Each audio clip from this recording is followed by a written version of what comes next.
Good morning. So this is day 2 of my 30-day video challenge. Today I learnt that things from the past can come along and bite you hard at a level not even I saw coming. 3 years ago, I lost a baby, 8th of April actually. In fact, I lost 2. One was 12 months earlier at Easter, same time, but the second one was hugely traumatic. I decided to have a child of my own with a sperm donor. 11 weeks in, after I'd bought all the maternity clothes and the cot and the bassinet, as I was already showing quite a bit, I woke up one morning and I was bleeding. I rang the doctor and was sent off for an urgent ultrasound and was told in a cold, dark room that there was no heartbeat, that it hadn't grown since it was 8 weeks old. When I asked questions, I was told to see my doctor. I had no one with me in that room. I was just then left there on my own in this room to get dressed and try and process what I'd just been told. I opened the door and signaled my auntie and my daughter, who were in the waiting room, to come in and get me because I couldn't walk out. I couldn't walk up to the reception desk to pay. I couldn't walk or walk past people. We were all in shock, numb, and it went on like that for days with doctors and hospital visits to try and get someone to remove this dead baby. It was one of the hardest things I've ever had to go through. 2 weeks later, my grandma died suddenly. The same day, my auntie informed me on text that my uncle was very ill, and 2 days later that he had terminal cancer.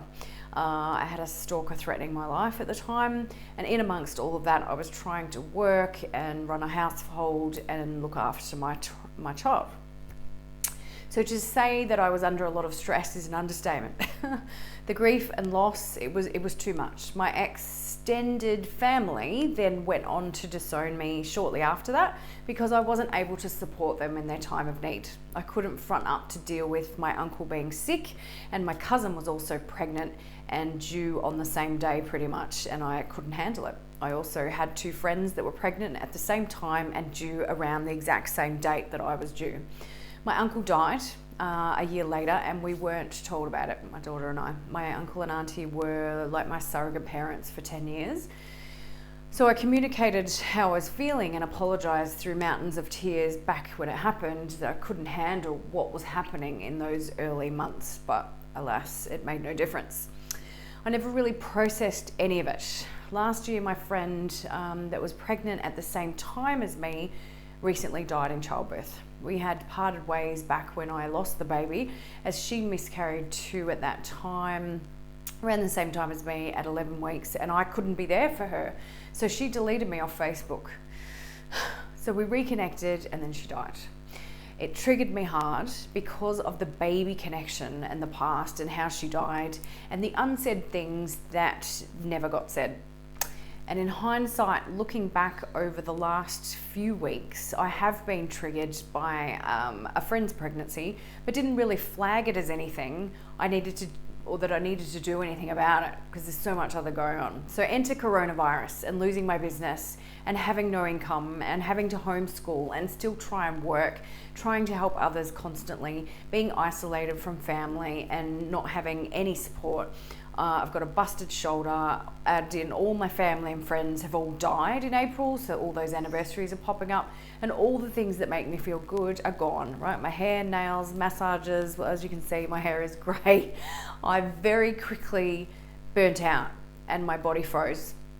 My nervous system shut down, and the familiar feelings of nervous breakdowns, adrenal fatigue, horrendous stress and not coping has all flared up literally overnight last Sunday. It happened Sunday.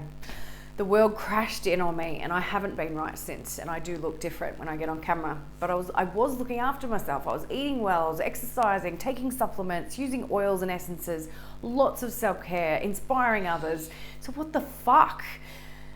I did know to take immediate action though, and I scheduled all of my workshops and started to reach out to people. That wasn't received too well, but I'll talk more on that tomorrow. I was very fortunate to have an angel called Lelita offer to help me shift some of this overwhelm in my body and the stress, the daily migraines. They've been taking a huge toll on my body. The meds are no good for me. I needed help and I needed it now. So over 2 hours of EFT and opening up my vault instantly led me to this traumatic event in my life of losing the baby, or a series of events that we just talked about that flattened me. It took away my purpose, my dream of passing on my legacy, my dream of having another child, my drive and motivation to change the world. It was connected with my business. It hurt my soul on such a deep level. And I've been left to pick up the pieces on my own. Lack of support, heap of rejection, empty vessel, just trying to get through the day. Yeah, it's not good, is it? Was I surprised that this came up so strongly and quickly in my therapy session? Yeah, because I had seen a number of healers on this, a shaman, a Palladian healer, and had some hypnosis and NLP. And of course, I'd done some healing work on myself, right? So I'd done the work on this. Having a baby die inside you, carrying a dead baby around for 3 weeks, having to wait to get it surgically removed, hemorrhaging for 6 months after, having constant migraines since, that changes a person. And of course it's hard going on my body as well.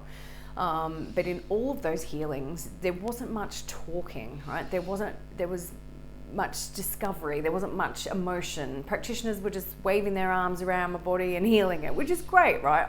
Absolutely. And obviously I do energy work and the energy healing is vital, but my brain never got a healing.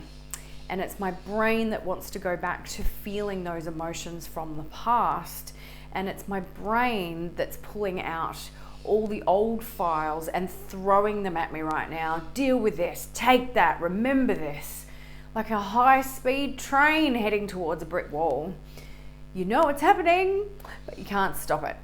Okay, so Lelita helped me step through all of it, all the gruesome details, all of the pain and suffering, identifying all of the emotions and the fears and the lack of direction. Through tapping and other techniques, I was able to take the charge off all of the pain and trauma, all of it. And it's only because of this session that I'm able to talk about this today without reliving it or feeling every raw emotion or crying.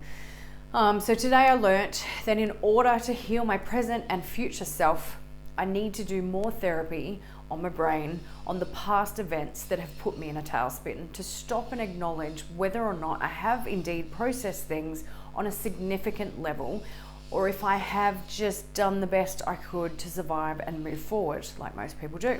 And of course, before all of these events I've just mentioned, there were a ton of traumatic events prior to that, including an abusive marriage that resulted in, daily trauma and ongoing PTSD.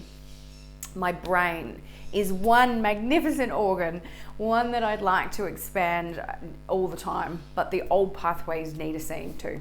So thanks for listening, and if you'd like to join my video challenge, it's not too late. Ciao for now.